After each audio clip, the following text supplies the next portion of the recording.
자, 우리가 지난 시간에 결정트리란 걸 배웠었잖아요. 결정트리라는 거는 이제 의사결정자가, 즉, 머신러닝 전문가가 아니더라도 의사결정자가 봐도 굉장히 직관적으로 쉽게 이해할 수 있는 모델인 반면에 정확성이라는 한계점이 있다고 생각했었어. 그쵸?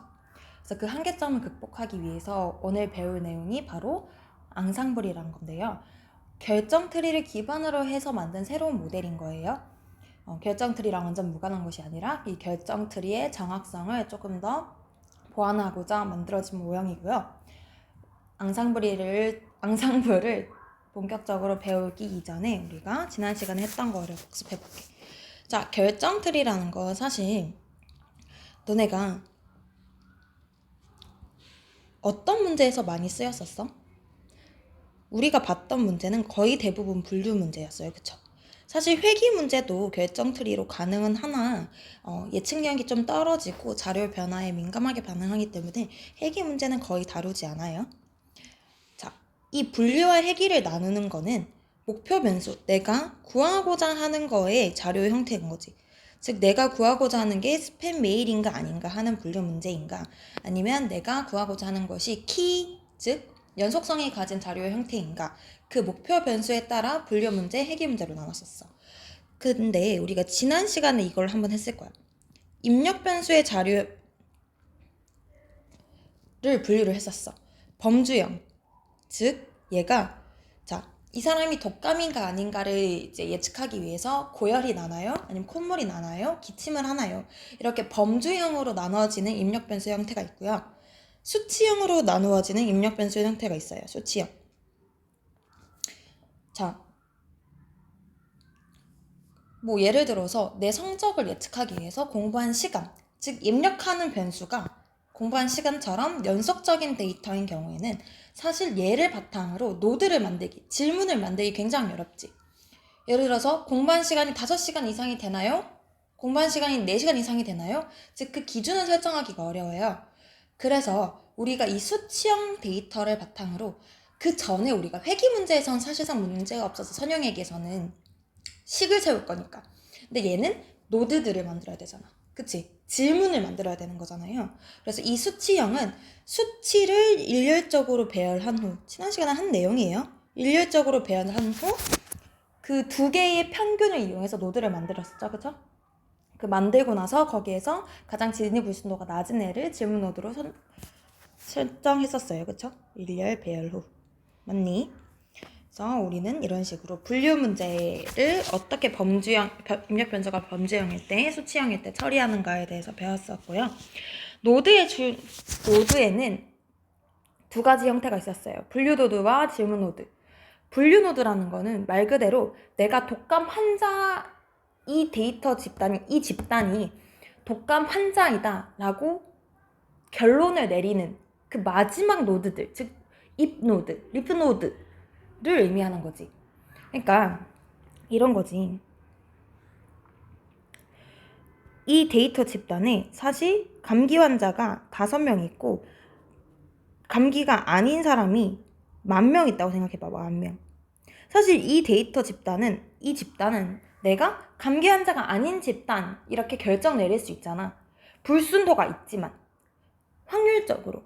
그래서 분류 노드라는 거는 이렇게 분류된 노드라고 생각하면 돼요. 그러니까 우리가 이렇게 트리를 쭉 만들 때 가장 마지막에 올 수밖에 없는 데이터 모음인 거예요. 됐어? 반면에 질문 노드라는 거는 이런 거지. 고열이 있나요? 이런 게 질문 노드죠. 맞아요? 자, 그래서 노드를 고를 때 우리가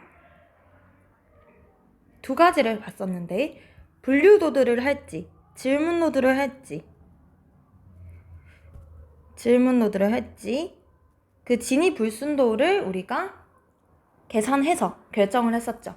그래서 분류 노드 같은 경우에는 진입 불순도가 1-p제곱 -1-p제곱 이렇게 구했었고, 질문 노드 같은 경우에는 조금 복잡했었죠. GI 평균이었죠. 이 질문을 적었을 때 나누어지는 집단을 한번 살펴보는 거예요. 그래서 나누어진 집단의 크기에 집단의 진입 물순도, 그다음에 나누어진 집단의 크기에 집단의 진입 물순도 이렇게 곱해준 거를 더하면 됐었어요. 그죠? 그래서 이 분류노드 질문 노드의 진입 물순도를 쭉 구한 후에 그 진입 물순도가 가장 낮은 노드를 구하는 거였어요. 그죠? 자, 속성 중요도라는 것도 배웠는데 이 속성 중요도는 노드 중요도를 바탕으로 속성 중요도를 말하는 거예요. 구하는 건데, 자, 예를 들어서 내가 노드 중요도 한번 먼저 볼게. 자, 이 사람이 독감인지 아닌지에 대해서 내가 이제 결론을 내기 위해서 여러 가지 질문 노드를 만들 거잖아요. 근데 이 사람의 이 체온에 관한 노드가 사실 여러 개가 될 수 있다고 했죠. 중복적으로 만들 수 있다고 그랬죠. 이 사람이 37.5도 이상인가요? 이 사람이 38도 이상인가요? 중복적으로 걸러내도 돼요.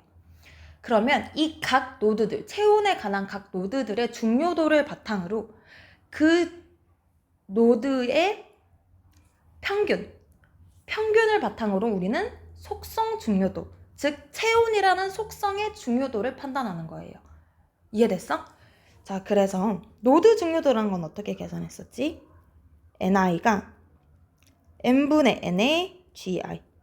그러니까 이렇게 노드가 있을 거 아니야. 이 노드를 바탕으로 두 개로 나뉘죠. 질문 노드를 바탕으로. 예를 들어서 체온이 38도 이상인가요? 라고 했을 때 이 노드와 이 노드들이 있을 거 아니에요. 각각 노드들이 있어요. 그래서 나누어진 집단과 원래 집단을 비교하는 거야. 그래서 n분의 n 빼기 gi, 여기서의 진입물선도죠. 이 위에서의 상위 진입물선도에서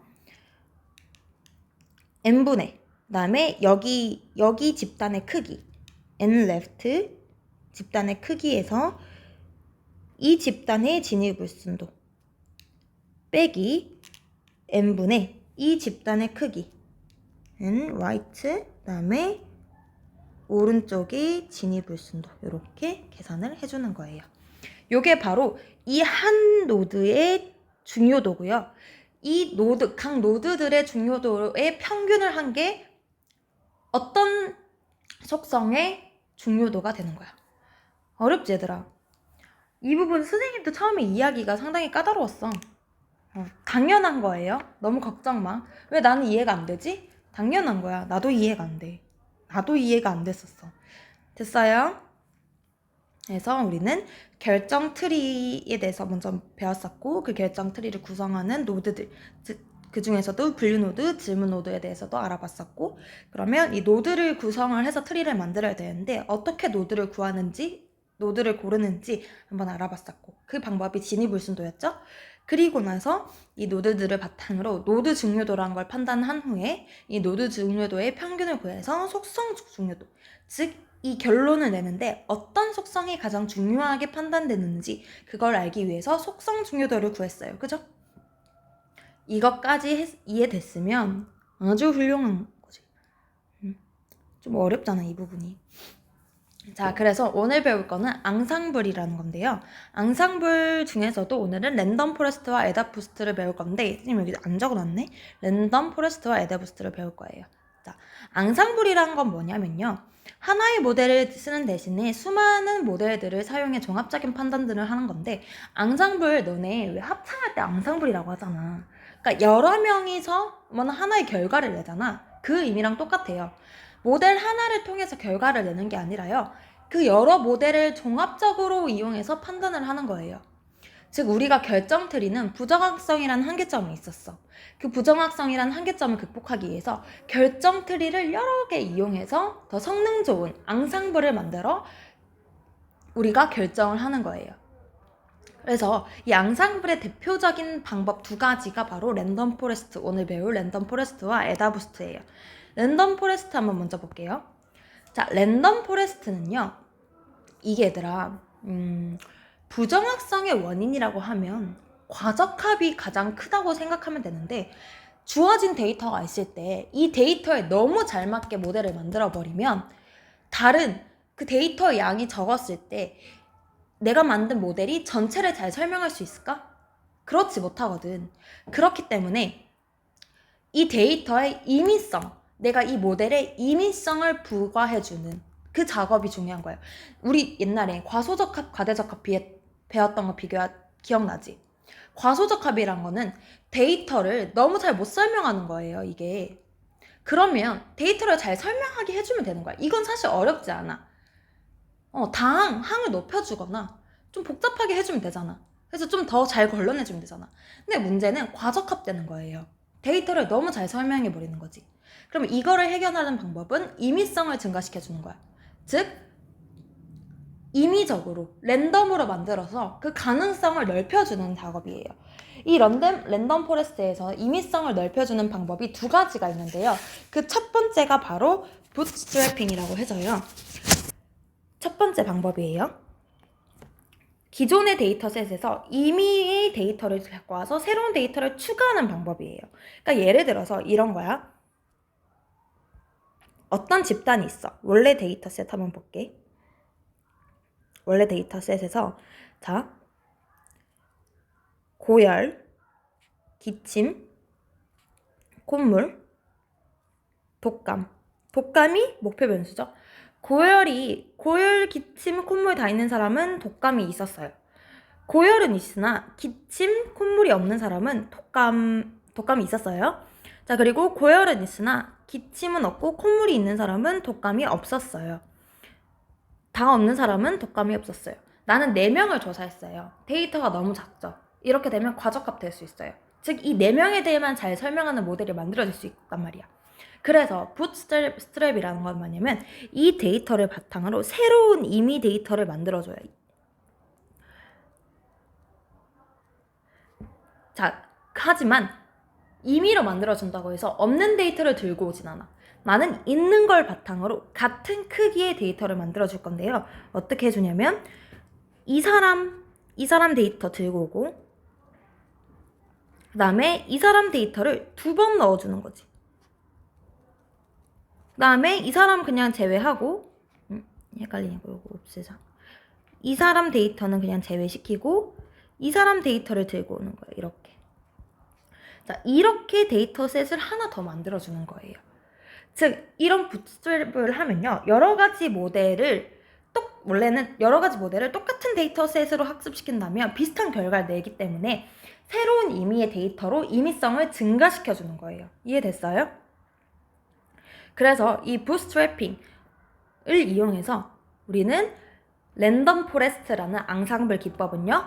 부트스트랩 데이터셋, 요걸 만들고 나서 그러면 이 데이터를 바탕으로 모델을 만들고 이 데이터를 바탕으로 결정 트리 만들죠. 그럼 이 결정 트리를 바탕으로 여러 가지 데이터를 바탕으로 만들어진 결정 트리의 결정을 aggregate 합쳐서 예측하는 앙상블 기법인 거야. 즉 데이터 한 집단의 임의성을 추가시켜서 여러 데이터를 만들어준 후에 거기에 따른 결정 트리들을 여러 개 만들어주고 그 결정 트리들의 다수결 투표를 통해서 내가 결론을 내려주는 거. 그 앙상블 기법이 랜덤 포레스트예요. 즉, 이 배깅을 이용하는 기법은 랜덤 포레스트만 있는 게 아니에요. 랜덤 포레스트는 배깅 플러스 다른 임의성 기법이 하나 더 있어. 지금 설명할 건데 이 배깅을 이용하는 대표적인 앙상블 기법이 바로 랜덤 포레스트라는 거예요. 이해됐어요? 자, 그러면 과연 랜덤 포레스트는 이 배깅과 또 어떤 다른 임의성 기법을 이용해서 모델의 임의성을 증가시켜주냐 한번 봤더니 자, 왼쪽 화면 보세요. 여기 밑으로 내리자. 왼쪽 화면 보면 자, 첫 번째는 우리가 아까 계속 만들었던 부트스트래핑을 사용해서 임의로 데이터셋을 만들어줍니다. 자, 임의로 데이터셋을 만들었어. 그치? 부트스트래핑, 즉 배깅을 했다 이 말이죠. 자, 근데 여기서는 랜덤 포레스트는 두 번째 임의성 기법이 바로 질문 노드를 임의로 만드는 거예요. 질문 노드를. 그러니까 원래 결정 트리 만들려면 속성 4개가 만약에 있었다고 쳐봐봐. 속성 4개가 있으면 이 4개를 바탕으로 각 속성들에 대한 진위불순도를 구했었어요. 맞아요? 그래서 진위불순도가 가장 낮은 노드를 그 질문을 썼었어요. 근데 여기서는 자, 속성이 4가지가 있으면 여기서 임의로 2개를 골라요. 임의로 2개를 골라. 뭐 사실 2개가 아니어도 돼. 속성이 여러 개면 뭐 속성을 늘려도 돼요. 임의로 2개를 해놓고 여기에 대해서만 진위불순도를 각각 구해주는 거야. 진위불순도. 그래서 진위불순도가 더 낮은 질문을 채택해서 트리를 만드는 거야. 됐어? 또 2개를 선택해서 거기서 임의로 진위불순도가 낮은 질문 노드를 선택하는 거야. 그러니까 이게 지금 말로만 하면 너무 어렵잖아. 자, 보자. 자, 고열,